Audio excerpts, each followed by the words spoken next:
Daniel told The Age that Morrison had made a solemn promise at the last election that there would be a National Integrity Commission.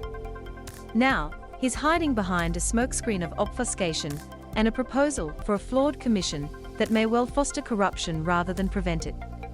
Daniel's proposed model is similar to Labor's, and both differ to the coalition's in that they want an integrity commission with the powers of a royal commission able to initiate its own investigations and hold public hearings. I put forward a detailed plan, a detailed proposal which the Labour Party rejects. I have honoured my proposal. The Labour Party don't support it. That is where the issue rests, Morrison said on Thursday, as he campaigned in Tasmania.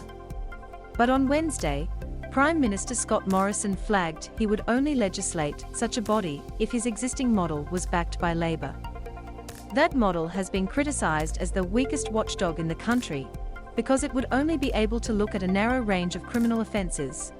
It could not begin investigations without pre-existing evidence of corruption, launch its own investigations, and act on anonymous tips. How important is a Federal Integrity Commission to the people of Goldstein? Independent Zoe Daniel has it as one of her key pledges, and the government first promised one before the 2019 election. Labour has a commitment for an integrity commission with teeth. If Liberals support or not is a value judgment for them. So, do Australians want an integrity commission? It would seem so according to this Age poll. That's not how elections work, he said. You go into an election promising what you would do if you were in government. Goldstein Labour candidate Martin Abbott told The Age, said he was surprised that the coalition's policies were being decided by the ALP. Integrity begins with Climate 200's fake independents across Australia declaring who they'll support in a hung parliament, said Wilson, otherwise, their word on how they'll vote in parliament lacks integrity. Incumbent Goldstein MP Tim Wilson did not respond directly when we asked his view of Morrison's comments, and would only talk about his main opponent Daniel and fundraising group Climate 200, which is backing her. This is the behaviour that disenchants voters, undermines our democracy and threatens our future prosperity. For the candidates, it's been a pretty grueling first few days of the official campaign. They are probably looking forward to a breather too. Wilson reported on Facebook, though, that the overwhelming sentiment in his conversations was people looking forward to the Easter long weekend. Well-to-do Goldstein tends to empty during Easter, says one seasoned campaign staffer, as the citizenry head off to their holiday houses in places such as Sorrento and Portsea. His main opponent, Independent Zoe Daniel, was at Hampton Station. She told The Age, "You can't beat getting out and meeting people.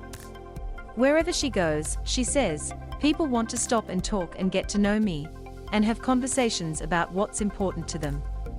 Most weekdays Tim Wilson, the incumbent in Goldstein, can be found at a train station handing out Liberal flyers and chatting to as many constituents as will stop and listen. On Wednesday morning he was at Paterson Station in Bentley, where people wanted to talk about the cost of living, the conflict in Ukraine and the importance of home ownership.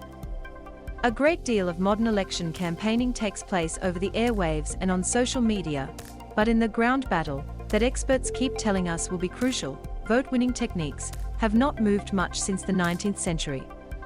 There's an unusual disquiet among the icebergers, the stoic ladies and gents who gather for early morning, cold water swims, all year round. It's a chilly morning at the Royal Brighton Yacht Club, and not just because of the breeze across Port Phillip Bay. As part of our rolling, on-the-ground coverage of the Goldstein campaign, new reporter Najma Sambul will be testing the political temperature in Bentley, one of the seat's more eastern suburbs. If you live there and have insights, tips or thoughts about the key local issues, please let her know. No one denies Daniel's visibility, including incumbent Liberal MP Tim Wilson, 42, who rails against the cashed-up cavalcade of outsider environmental activists encroaching on the pleasant streets of his electorate. It's fair to say that the open support for Zoe has sparked some tension about the election, some good-natured debate among friends, says Keith Badger, a keen iceberger, and a one-time British Conservative Party member, who voted for Tim Wilson in 2016, and who is now Daniel's campaign director. She even has the icebergers warming up about politics. Daniel, backed by a local voices group and part funded by Climate 200, describes herself as a disruptor of the two-party, male-dominated political order that, she says, is so broken it's unable to address the biggest challenges of our times like climate change. Daniel, 49, is one of a mainly female wave of independent candidates contesting coalition seats at this election. Some are part of the Voices movement inspired by Cathy McGowan, the former independent member for Indy in Northern Victoria, and some supported by Climate 200, the fundraising body founded by clean energy advocate Simon Holmes à Court. They are a close-knit bunch, but some have recently broken with the group's unwritten, no politics, rule by donning t-shirts supporting the federal candidacy of former ABC TV reporter Zoe Daniel in the seat of Goldstein. Some campaigns just have its zeitgeist, an energy and momentum that make things happen, that it's time factor. But is it really time for Goldstein, named after Vida Goldstein, an early suffragist who unsuccessfully contested 5 elections as an independent early last century? It's a big ask. Goldstein, formerly known as Balaclava, is among the bluest of blue ribbon Liberal seats, held since Federation 121 years ago by Conservative MPs, all male. In the 1940s, an independent, Arthur Coles, did hold Henty, which took in a small part of the seat, but since Coles the whole of Melbourne has had just one independent federal MP, left-wing footy hero Phil Cleary in Wills in the 1990s. Melbourne has had only one female independent federal MP, Doris Amelia Blackburn, who held the seat of Book from 1946 to 1949. The Golden Mile. The Royal Brighton Yacht Club is at the southern end of the Golden Mile, a strip of leafy streets and mansions with easy beach access, one of Melbourne's wealthiest neighbourhoods. Goldstein is among the country's wealthier electorates, with a median weekly household income of $2,018 according to the 2016 census, well above the Australian average of $1,438. More than 43% of Brighton residents have bachelor degrees or higher, twice the national average. There are more non-religious residents here than the Australian average, but 6.8% describe their religion as Judaism, well above the national average of 0.4%. Results from polling booths through Goldstein show voting patterns, like property prices, reflect proximity to Port Phillip Bay. The Liberal vote is strongest in the well-to-do Bayside neighbourhoods Brighton, Hampton, Sandringham, Black Rock and Beaumaris, but softer in the more modest inland suburbs of Bentley, Kinnan and Hyatt. Tim Wilson first won the seat in 2016 by a record margin and retained it in 2019 with 52% of the primary vote despite a swing against him. He cut his political teeth at Monash University's Student Union and as a policy director with the free market think tank, the Institute of Public Affairs, and is now often described as a moderate or modern liberal, but says he prefers just liberal. He was prominent on issues such as same-sex marriage and proposed to his partner, Ryan, on the floor of the House of Representatives. But his stance on issues such as softening Section 18C of the Racial Discrimination Act and for tinkering with superannuation have led critics to query his moderate credentials.